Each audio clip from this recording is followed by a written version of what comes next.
اب حضور تشریف لاتے ہیں، صحابہ ادب سے کھڑے ہو جاتے ہیں، نظر پلٹ کے ابواب میں چلی جاتی ہے اور حضور فرماتے ہیں کاش آج میری ماں زندہ ہوتی اور میں لوگوں کو نماز عشاء پڑھا رہا ہوتا اور اس میں سورہ فاتحہ کی تلاوت کر رہا ہوتا، پھر میری ماں کو میرے ساتھ کوئی کام یاد آ جاتا، لوگوں میں نماز چھوڑ کے پہلے ماں کی بات کو سن لیتا۔ ماں اتنا پیار اور محبت کا ایسا روپ ہے کہ انسان ماں باپ کے پیار کو کوئی کسی ترازو پہ نہ تول سکتا ہے اور نہ اس کا اندازہ کر سکتا ہے۔ اچھا میں بات لمبی نہ ہو، ماں کو اولاد سے اتنا پیار کیوں ہے؟ اتنا پیار کرتی ہے، دکھ جھیل لیتی ہے، مسائل برداشت کر لیتی ہے، اولاد کا پیٹ پالنے کے لیے اپنا پیٹ کاٹ لیتی ہے۔ تو اتنا پیار اولاد کے ساتھ ماں باپ کو کیوں ہے؟ اس کی ایک ہی وجہ کہ ماں نے بچے کو جنم دیا ہے۔ میں توجہ چاہوں گا، ماں نے بچے کو جنم دیا ہے، تو جس نے جنم دیا ہے وہ اتنا پیار کرتی ہے، تو جس رب نے خلق کیا ہے وہ کتنا پیار کرتا ہے۔ ماں نے جنم دیا ہے، خلق نہیں کیا، تو پھر اس کی محبت کا کوئی اندازہ کیا جا سکتا ہے؟ تو ماں کی گود چھوڑ کے بھاگ جائے بچہ تو ماں کہتی ہے بیٹے اتنی ٹھنڈی چھاؤں تجھے کہیں نہیں ملے، اس لیے آجا پلٹ کے، میری رحمت کی باہیں تیرے لیے کھلی ہوئی۔ اور ماں کے پیار کے تیور دید نہیں ہوتے، تو مالک کی دہلیز چھوڑ دے اگر بندہ تو مالک کی رحمتیں بھی آواز دیتی، یا ایھا الانسان ما غرک بربک الکریم، او بھاگنے والے انسان پلٹ کے آجا، تیرا رب کریم ہے۔ کبھی بھاگنے والوں کو یوں بھی آواز دی جاتی، اے بھاگے ہوئے انسان پلٹ کے آجا، تیرا رب کریم ہے۔ الذی خلقک، دیکھ تیرا اس کا رشتہ کیا ہے، وہ تیرا خالق ہے، در در کی ٹھوکریں کھائے گا، اس کی دہلیز چھوڑ کے رسوا ہو جائے گا، آجا پلٹ کے، اس کی رحمتوں کے دروازے تیرے لیے کھلے ہو۔ آنا تو تو نے ہے ہی، پھر جو کفن میں وہ چھپا چھپا کے آتا پھرے، پھر جو لوگ کندھوں پہ اٹھا کے لائیں گے، اچھا نہیں اپنے قدموں سے خود ہی چل کے آجا۔ یا ایھا الانسان ما غرک بربک الکریم، اے انسان تجھے کریم رب سے کس نے غافل کر دیا؟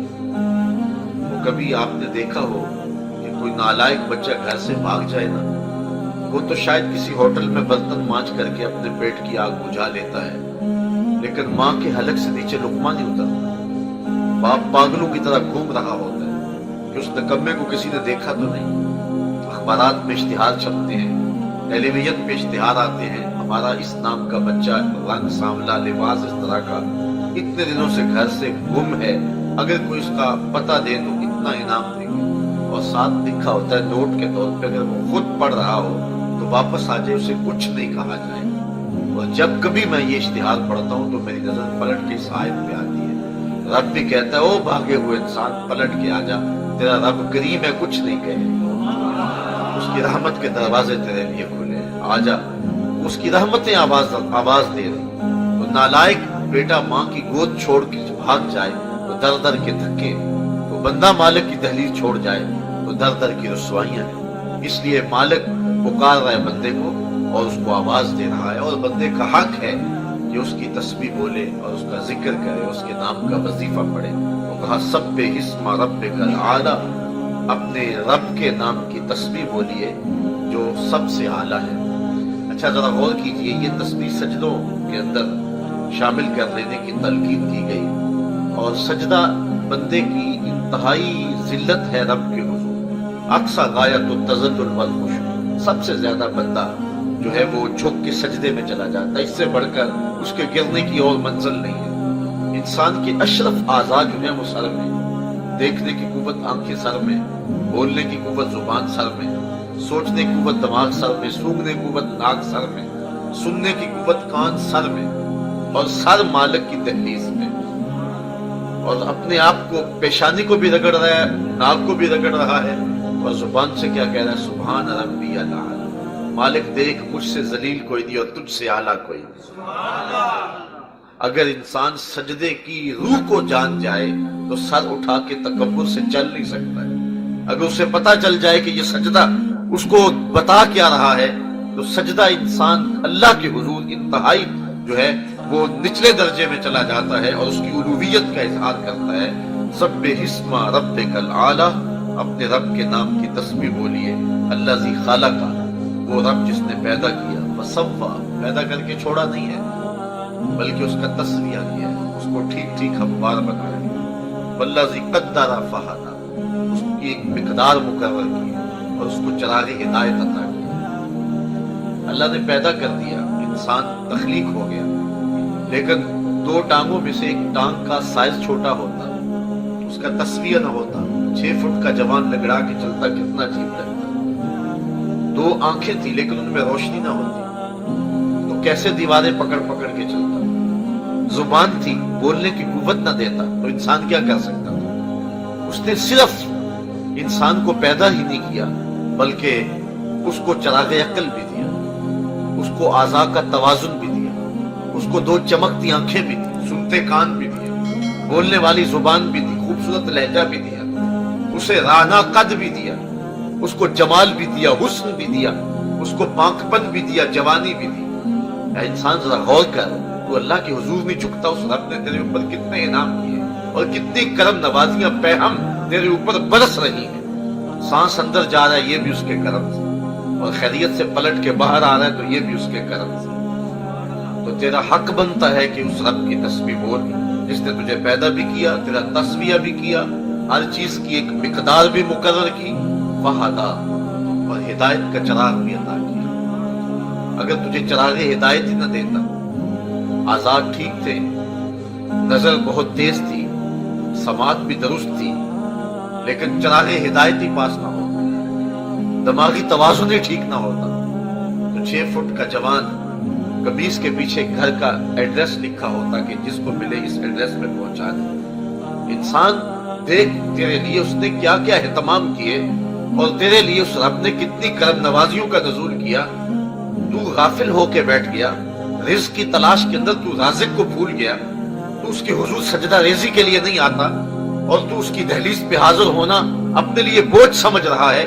اس کی کرم نوازیاں جو پہم تیرے اوپر برس رہی ہیں، ذرا ان کا ایک ہلکا سا جو ہے وہ رنگ دیکھ کہ اس نے کس انداز سے تیرے اوپر کرم نوازیاں کی، تجھے پیدا کیا، اعضاء کو توازن دیا، حسن دیا، جوانی دی، فہدا، اور پھر چراغ ہدایت بھی نصیب فرمایا۔ اس سے جبلی ہدایت مراد ہے، اور انبیاء علیہ السلام کے ذریعے اللہ تعالیٰ جل شانہ نے انسان کو پھر ہدایت اس طرح عطا کی کہ اپنے تک قرب کی راہیں بھی نصیب کر۔ اور یہ جبلی ہدایت جو ہے یہ صرف انسان کو نہیں بلکہ ہر شے کو عطا کر۔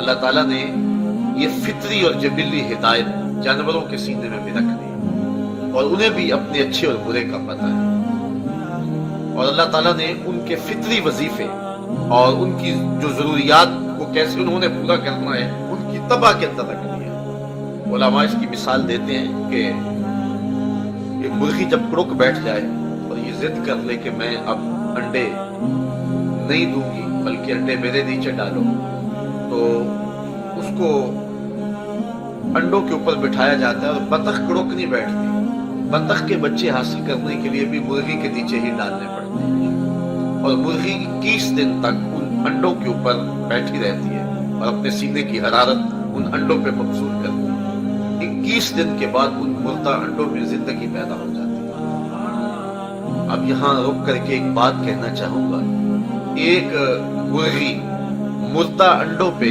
21 دن تک اپنے سینے کی توجہ مبذول کرے تو اللہ تعالیٰ اس پہ زندگی پیدا کر دیتا ہے، اور اگر شیخ کامل اپنے مرید کے بیضہ دل پہ توجہ دے تو وہاں آثار حیات کیوں نمودار نہیں ہو سکتے، وہاں بھی زندگی کی رمق پیدا ہوگی اور وہاں بھی اچھالے پیدا ہوں۔ اچھا 21 دن کے بعد انڈے ٹوٹے تو جو نتیجہ تھا وہ بالکل فطرت کے مطابق نکلا، بطخ کے انڈوں سے بطخ کے بچے اور مرغی کے انڈوں سے مرغی کے بچے۔ اچھا اب بطخ کے بچوں نے اپنی ماں نہیں دیکھی، انہوں نے جو سیکھنا ہے سمجھنا ہے وہ مرغی سے سمجھنا ہے، کیونکہ ماں سے ملاقات ہی نہیں ہوئی۔ اب 4 دن تو گھر والوں نے بچوں کو مرغی سمیت باہر نہیں جانے دیا، کیونکہ بچوں کے ابھی قوا مضبوط نہیں ہوئے، پرزے نہیں نکلے، ابھی قوت مدافعت پیدا نہیں ہوئی، کوئی کوا اچک لے گا، کوئی چیل اٹھا کے لے جائے گی، کوئی بلی اٹھا کے لے جائے گی، ابھی اپنا دفاع نہیں کر سکتے، تو گھر والوں نے گھر سے باہر نہیں جانے دیا۔ لیکن 4-5 دن کے بعد جب بچوں کے پاس پرزے نکلے، تھوڑی سی قوت مدافعت پیدا ہو گئی، انہوں نے مرغی سمیت بچوں کو باہر نکال دیا۔ گلی گزرے، آگے کھلا میدان تھا، اس کے آگے پانی کا جوہر تھا۔ جب پانی کنارے پہنچے تو بطخ کے بچوں نے نہ آؤ دیکھا نہ تاؤ، چھلانگ لگائی اور پانی میں تیرنے لگے۔ مرغی کے بچے اپنے ہمجولیوں کو پانی میں چھلانگے لگاتے ہوئے دیکھنے کے باوجود آگے بڑھنے کی ہمت نہیں کر رہے۔ بطخ کے بچوں نے اپنی ماں کو دیکھا نہیں، مرغی نے ان کو یہ بتایا نہیں، اپنے ہمجولیوں کو انہوں نے پانی میں تیرتے ہوئے دیکھا نہیں، تو بطخ کے بچوں کو کس نے بتایا تم ڈوبو گے نہیں، تیرو گے؟ اور مرغی کے بچوں کے پاؤں کس نے باندھ دیے؟ والذی قدر فہدی، وہ رب ہے جس نے سینوں میں چراغ ہدایت اجالے کے لیے روشن کر دیا ہے، اور وہ مرغی کے بچے بھی جانتے ہیں اور بطخ کے بچے بھی جانتے ہیں۔ اور انسان کا بچہ جب پیدا ہوتا ہے تو وہ دنیا پہ سب کچھ آ کے سیکھتا ہے، بولنا آ کے سیکھتا ہے۔ وہ یہاں عرب میں پیدا ہوگا تو عربی بولے گا، عجم میں پیدا ہوگا تو عجمی بولے گا، غرب میں پیدا ہوگا تو انگلش بولے گا۔ وہ سب کچھ آ کے سیکھتا ہے، پکڑنا آ کے سیکھتا ہے، زبان ہے بولنا نہیں جانتا، ہاتھ ہے پکڑنا نہیں جانتا، ٹانگیں ہیں چلنا نہیں جانتا، لیکن ماں کی چھاتی سے دودھ کیسے کشید کرنا ہے یہ وہ سیکھ کے آتا ہے۔ یہ ہے وہ فطری اور جبلی ہدایت جو اللہ تعالیٰ جل شانہ نے عطا فرمائی ہے، اور ہر انسان کے سینے کے اندر ودیعت کی، اور کسی کو اس سے محروم نہیں رکھا ہے۔ یہ جبلی اور فطری ہدایت کا چراغاں ہے جو سینوں کے اندر ہے، جس کا یہاں تذکرہ ہے، والذی قدر فہدی، اس نے ہدایت کا چراغ روشن کر دیا۔ اسی طرح اس سے تھوڑا سا آگے بڑھ جائیں، جب انسان شعور سنبھلتا ہے تو مذہب اسے بہت کچھ سکھاتا ہے، لیکن اس کے باوجود بھی وہ جانتا ہے کہ میرے لیے اچھا کیا ہے اور میرے لیے برا کیا ہے۔ اس کو مذہب نہ بھی بتائے اس کو پھر بھی پتا ہے کسی کو تھپڑ مارنا اچھی بات نہیں ہے، کسی کا مال چھیننا بری بات ہے، یہ اس کی فطرت ہے، اللہ تعالیٰ نے اس کے اندر رکھی ہوئی ہے، یہ اسے بتاتی ہے، وہ تمیز اس کے اندر اللہ تعالیٰ نے رکھ دی ہوئی ہے۔ اور اس پر ایک حدیث آپ کے سامنے رکھنا چاہوں گا۔ آقا کریم علیہ السلام کا مجمع لگا ہوا تھا، حضور تشریف فرما تھے، گفتگو چل رہی تھی، ایک صحابی تھے جن کا نام تھا حضرت وابصہ رضی اللہ تعالیٰ عنہ، وہ بھی مجلس نبوی میں آن بیٹھے۔ آداب مجلس یہی ہے، جہاں جگہ ملے وہاں بیٹھ جاؤ۔ کسی حکمت کے تحت صدر مجلس کسی کو آگے بلانا چاہے تو یہ کمرے آخر ہے۔ صحابی حضرت وابصہ پیچھے بیٹھ گئے، اور جہاں حضور ہو وہاں کوئی صدر مجلس اور تو نہیں ہو سکتا۔ حضور نے ارشاد فرمایا کہ وابصہ دور بیٹھ کے ہو، نیڑے آ جاؤ۔ حضرت وابصہ اٹھے اور قریب آ گئے، اور حضور نے فرمایا وابصہ اور قریب آ جاؤ، وابصہ اور قریب آ گئے۔ پھر فرمایا ادنو یا وابصہ، وابصہ اور قریب آ جاؤ۔ وابصہ کہتے ہیں میں اپنے مقدر پہ قربان جاؤں، میں اتنا قریب ہوا کہ میرے گھٹنے حضور کے گھٹنوں سے چھونے لگے۔ جب میں اتنا قریب ہو گیا تو حضور نے مجھے فرمایا وابصہ کوئی سوال پوچھنے آئے ہو؟ میں نے کہا جی حضور میں سوال پوچھنے آیا ہوں۔ حضور نے فرمایا وابصہ جو پوچھنے آئے ہو تم پوچھو گے یا میں ہی بتا دوں کیا پوچھنے آئے ہو؟ لوگ تو ترازو کاٹ کے بیٹھے ہیں، کوئی کہہ رہا ہے سیر ہے، دوسرا کہتا ہے سوا سیر ہے، ایک بولتا ہے چٹاک اور ڈال لو۔ یہ کس کو تول رہے ہیں؟ ڈٹھے ورق قرآن دے پھول سارے، تیری شان جیا نہیں کوئی اور ڈٹھا، تیری شان دا کرے مقابلہ جیڑا کوئی نور آکھے کوئی بشر آکھے، پیدا رات دنے ایہو شور ڈٹھا، اللہ والیاں گل مکا دیتی تساں اور ڈٹھا سا اور ڈٹھا۔ ہمارے بزرگ فرمایا کرتے تھے تساں حلیمہ دی بکریاں دے پیچھے پیچھے دیکھیا، سدرہ تے جبریل دے اگے اگے نہیں دیکھیا۔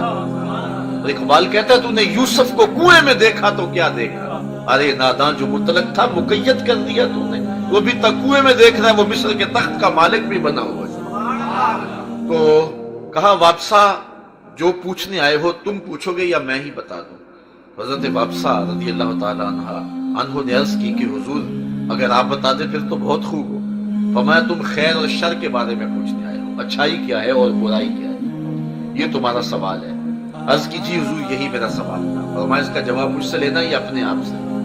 عرض کی جواب آتا ہوتا تو سوال ہی کیوں بنتا؟ فضرب علی صدرہ وقال استفت من قلبک، حضور نے اپنا دست کرم حضرت وابصہ کے سینے پہ رکھا اور فرمایا اس دل سے پوچھ لے، یہ مفتی اندر ہی بیٹھا ہوا ہے، یہ بتا دے گا کہ اچھائی کیا ہے اور برائی کیا ہے۔ تو یہ فطرتاً ہدایت ہے جو اللہ تعالیٰ نے حضرت انسان کو دی۔ فرمایا والذی قدر فہدی والذی اخرج المرعی، وہ اللہ جس نے زمین کی کوک سے سبز چارہ نکالا۔ جب زمین کا کلیجہ چیر کے چارہ نکلتا ہے یا کوئی کومپل نکلتی ہے تو وہ اس قدر گداز اور نرم ہوتی ہے، اگر آپ اس کو چھوئیں تو اپنے آپ کے ہاتھوں کا لمس بھی برداشت نہیں کر پاتا، مرجھا جاتا ہے، اتنا باریک، اور زمین اتنی ٹھوس کہ آپ اس کے اندر انگلی ڈالنا چاہیں تو ڈال ہی نہ جا سکے۔ تو اس ٹھوس زمین کا سینہ پھاڑ کر کے وہ کومپل باہر کیسے آ گئی؟ کہا خود نہیں آئی، کسی نکالنے والے نے اس کو نکالا۔ والذی اخرج المرعى، وہ ذات ہے جس نے زمین کی کوکھ سے وہ نرم اور وہ گداز کومپل کو نکالا۔ فجعلہ غصاء احمر، پھر وہی جو نرم کومپل تھی پھر وہ سیاہ اور سبز اور خشک ہو گئی، سبزی میں، پھر اس کے بعد جو ہے وہ سیاہی میں، اور پھر خشکی میں آ گئی، اور اب اس کو کاٹ کر کے وہ جانوروں کا چارہ اس کے بھی کام آ رہی ہے، موسم سرما کے لیے بھی اس کو محفوظ کر دیا، غذائیت کم نہیں ہوئی، اس خشک چیز کو کھا کر کے بھی جانور تازہ دودھ دے رہے ہیں۔ تو کہا یہ کون کرتا ہے؟ وہ رب ہے۔ سنقرئک فلا تنسیٰ، یہ ساری باتیں بیان کرنے کے بعد مالک فرما رہا ہے جس رب نے جانوروں کے سینے میں بھی چراغ ہدایت رکھا ہے، جس رب نے زمین کے سینے سے کومپل نکال لی ہے، جس رب نے انسان کو چراغ ہدایت دیا ہے، اور جس رب نے جو ہے وہ انسانیت کو محروم نہیں رکھا ہے اور اس کو بچے کو ماں کی چھاتی سے دودھ نکالنے کا ڈب بھی سکھایا ہے، تو کیا جس کے سر پہ نبوت کا تاج رکھا ہے اس نبی کو اللہ تعالیٰ کچھ نہیں عطا کرے گا؟ اس کو خالی ہی رہنے دے گا؟ ایک بطخ کا بچہ بھی جانتا ہے کہ میں نے تیرنا کیسے ہے، ایک مرغی کا بچہ بھی جانتا ہے یہاں جاؤں گا تو ڈوب جاؤں گا، اور ایک دودھ پیتے بچے کو بھی پتا ہے ماں کی چھاتی سے دودھ کیسے کشید کرنا ہے۔ خیر اور شر کی راہیں ایک بچے کو بھی نکھار کے بیان کر دی، تو جس کو نبیوں کی امامت کا تاج دیا ہے اس کو کچھ عطا نہیں کیا؟ کہا نہیں، سنقرئک فلا تنسیٰ، محبوب ہم آپ کو ایسا پڑھائیں گے کہ آپ بھول نہیں سکیں گے، الا ما شاء اللہ، ہاں اگر اللہ چاہے۔ علماء لکھتے ہیں، صاحب خازن نے لکھا ہے کہ یہ استثناء واقعی نہیں ہوا، حضور نے جو پڑھا پھر وہ بھولے نہیں، اور وہ صرف قرآن نہیں بلکہ حضور نے فرمایا انما اوتیت القرآن ومثلہ معہ، مجھے قرآن بھی دیا گیا اور قرآن جتنے اور علوم بھی میرے سینے میں رکھ دیے گئے، تو سینہ مخزن بنا دیا گیا مصطفیٰ کریم علیہ السلام۔ انہ یعلم الجہر وما یخفی، اللہ کی شان یہ ہے کہ جو ظاہر ہے وہ اسے بھی جانتا ہے اور جو مخفی ہے اسے بھی جانتا ہے، جو چیزیں لوگوں کی نظروں کے سامنے اللہ کے علم میں وہ بھی ہے، اور جو لوگوں کی نظروں سے پوشیدہ ہے رب اسے بھی جانتا ہے۔ اور یہ عقیدہ اہل ایمان کا جب ان کو یہ عقیدہ راسخ ہو جاتا ہے اور ان کے من میں چھلرا اتر جاتا ہے، پھر بند کمرے میں بھی گناہ کرنے سے انسان گریز کرتا ہے، اس لیے کہ اس کا یہ تصور کہ میرا اللہ مجھے دیکھ رہا ہے، جہاں کوئی کیمرہ نہیں دیکھ رہا، جہاں کوئی سیکورٹی نہیں دیکھ رہی، جہاں کوئی ایجنسی نہیں پہنچ سکتی، وہاں یہ عقیدہ پہنچتا ہے۔ آپ جانتے ہیں ساتوں دروازے مکفل کر کے بت کے اوپر موٹا کھیس ڈال کے زلیخا بولی اے تعلق یوسف اب تو آ جاؤ، اب تو کوئی نہیں ہے۔ حضرت یوسف علیہ السلام نے کہا تھا کہ تو اپنے جھوٹے خدا کے اوپر یہ کپڑا ڈال کر کے اس کی نگاہوں سے چھپ گئی ہے، میرا سچا خدا تو ساتویں کوٹھڑی میں بھی دیکھ رہا۔ پھر گناہ کیا، گناہ کا تصور بھی محال ہو جاتا ہے۔ تو یہ تصور کہ میرا اللہ مجھے دیکھ رہا ہے انسان کو گناہوں سے محفوظ کر دیتا ہے اور انسانوں کو تنہائی میں، خلوت میں اور جلوت میں گناہ سے بچاتا ہے۔ تو یہ عقیدہ جتنا پختہ تر ہو جائے، یہ اسلامی عقیدہ ہے کہ میرا اللہ مجھے دیکھ رہا ہے، میرا اللہ مجھے دیکھ رہا ہے، یہ عقیدہ اور یہ اذعان جب پختہ تر ہو جاتا ہے پھر گناہ کے انسان قریب ہی نہیں جاتا۔ روز الریاحین کے اندر صاحب روز الریاحین نے لکھا ہے کہ ایک نوجوان تھا، اس پر کوئی فریفتہ ہو گیا اور کسی بہانے اس کو اپنے گھر لے گئی وہ خاتون، دروازے مکفل کر دیے اور پھر اس کو دعوت گناہ دی، حیاسوز لباس بھی اتار پھینکا۔ وہ نوجوان بہت صالح تھا، اس نے اپنی آبرو بچانے کے لیے ہر ہیلا ہر جتن آزمایا، لیکن وہ خاتون تھی کہ وہ اس کی آبرو لوٹنا چاہ رہی تھی۔ اس نوجوان نے کہا کہ جب راستہ کوئی نظر نہ آیا تو اس نے کہا کہ مجھے اگر اجازت دو تو میں ذرا باتھ روم سے ہو جاؤں۔ انہوں نے کہا کہ ٹھیک ہے جا، اور جب وہ اندر گیا اس نے پخانہ کر کے سارا اپنے بدن پہ مل لیا اور اسی حالت میں باہر آیا۔ تو جب امام یافی کہتے ہیں جب وہ اس حالت میں باہر آیا